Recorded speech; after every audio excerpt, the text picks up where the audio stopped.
What's up, guys? Your boy Case, and I'm here with Case. Yo, what? Yeah? Case. Okay, Case in the beauty. Yes. Doing the vibes. So, today we're reacting to Kayflow. Ramba Wakadzvanya.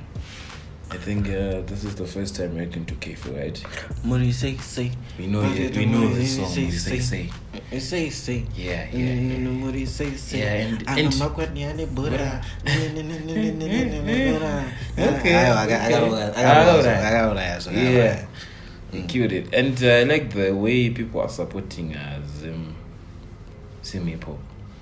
It's good, guys. Keep it up. The way you are going to mafuse or so that's what and people are supporting. Yeah, they're pushing. That's pushing. Yeah.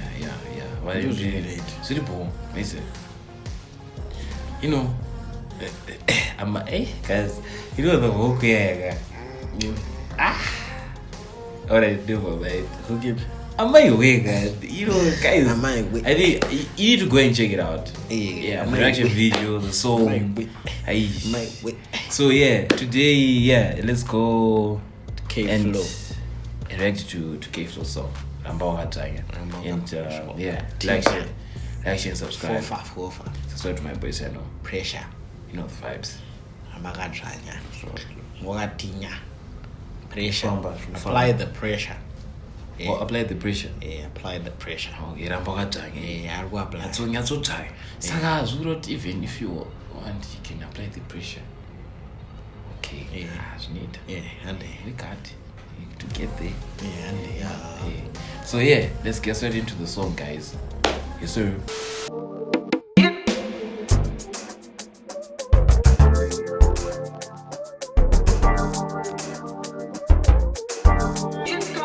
Ramba Wakadzvanya, Ramba Wakadzvanya, Ramba Wakadzvanya, Ramba Wakadzvanya, Ramba Wakadzvanya,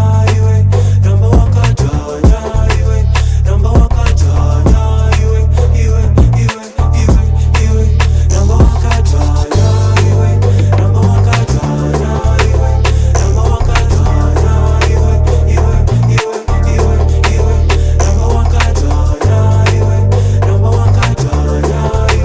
Ramba Wakadzvanya,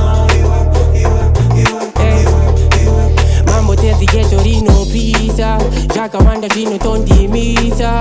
I be tryna work it out to get to you mandiri kuti afambe asi pakatoipa mirishonga bopo tokutuwina mudoro pamwe ndingakangana miedzo nemitoro zvimwe handikwanise kukunda ndezvenyama uye zvimwe zvinouya ndakarara muzviroto famba neniwo baba pandomuka pandinofamba pandorara Awachimaya. Shit. And you know, the funny thing is the video is actually in as well. Get lost in the video as well. Yeah. Get lost in the video.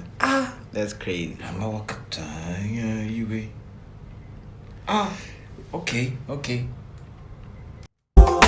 famba neniwo baba pandomuka pandinofamba pandorara chishuviro chegeto yutuva ndondada avambonbata avambontacha isu tinobva kuchechi iko hakuna zezi pandakaiona last week atichageza I've been really tryna work it out kubaya burbs go on a vacation ndine mhuri kakudurban Ramba Wakadzvanya, Ramba Wakadzvanya, Ramba Wakadzvanya,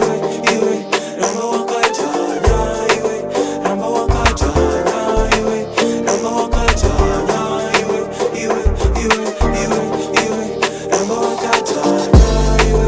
Ramba Wakadzvanya, Ramba Wakadzvanya,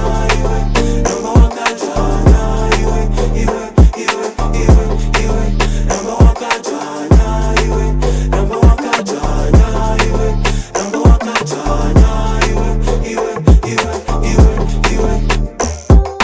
Jete yutishanga ndati itamari kusvika wanzi illuminati usapekuva kuneva neita chiti shanda ndati kushanda kuunzi illuminati ndozotaura Shana unzi Illuminati. And ndozvinotoitika muzima cause inonzi illuminati kwakaromba ukatwa chichichiva Shana unzi waromba. Kusvika wanzi waromba. ende zviripo at least unongochiziva wega kuti akaizika ngandindaruma but haungi ndofane anoona habo ebo ndodya mari yangu ndega sadye mari yangu ini yechinzi ane sini dzinomurutsira mari abo inongokuti abo kana uchirida kauya tokupawo bvoro mari yacho abo akatsva aba it's a vibe so ramwakatsvana iwe ndati ita mari kusvika wanzi illuminati usapekuva kune vanoita chiti chati chingotsvaka mwari uchichaka mari tese tiri kuzama kumbobatanidza tumadhora wai muchindigaira hora ndoda kokakora ndoda kumuka ndakazorora ndoda kumuka ndakatotyora rasta pusha bhara getso rine nzara tofira zvitsadzo zvakaitwa nemadhara getso yutsi racho riri hai kunge iko cash rate so kakawanda kacho rine dry mouth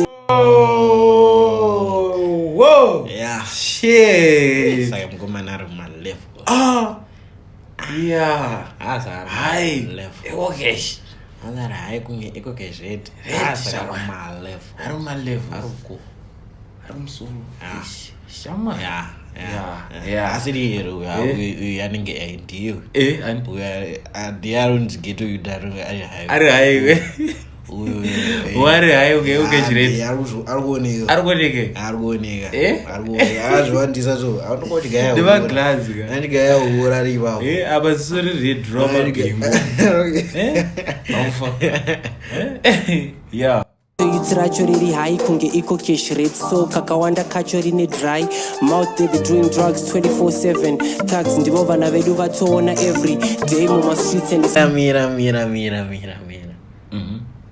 hanzi saka geto rinwe hai kunge iko cash saka rinwe ri dry over the mouth wainze diki put there kacho riri hai kunge iko cash rate so kakawanda kacho rine dry mouth they be doing drugs 24/7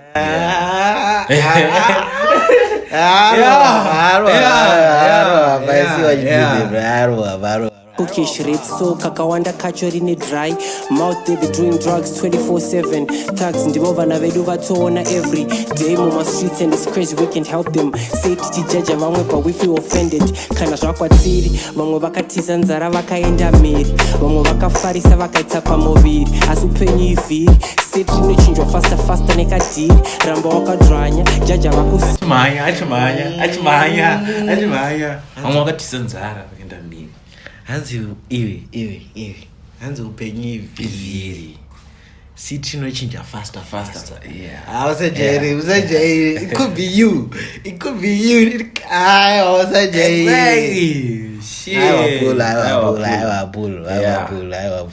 vakatiza nzara vakaenda mheri vamwe vakafarisa vakaitsa pamoviri asi upenyu ivhiri seti rinochinjwa fasta nekadhiri ramba wakadzvanya jaja vakusiya ufaro uchauya iwo ndropetsie ziva una jaji saka pana fii ramba wakadzvanya wakusvikaniye iye ndambozitaura unupezi uyu ane mabhingo ndiye usikuona kana mamupezi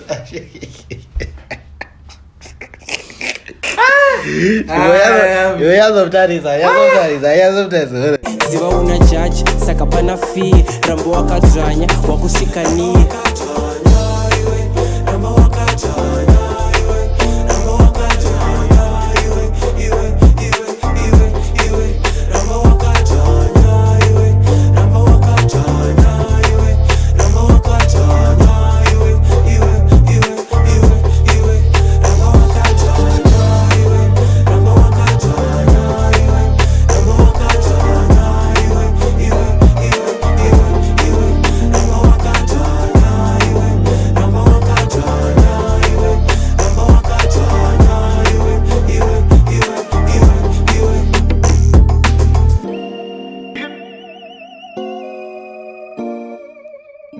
but you know what I like this is probably a group of friends. I like the way they are supporting the guy.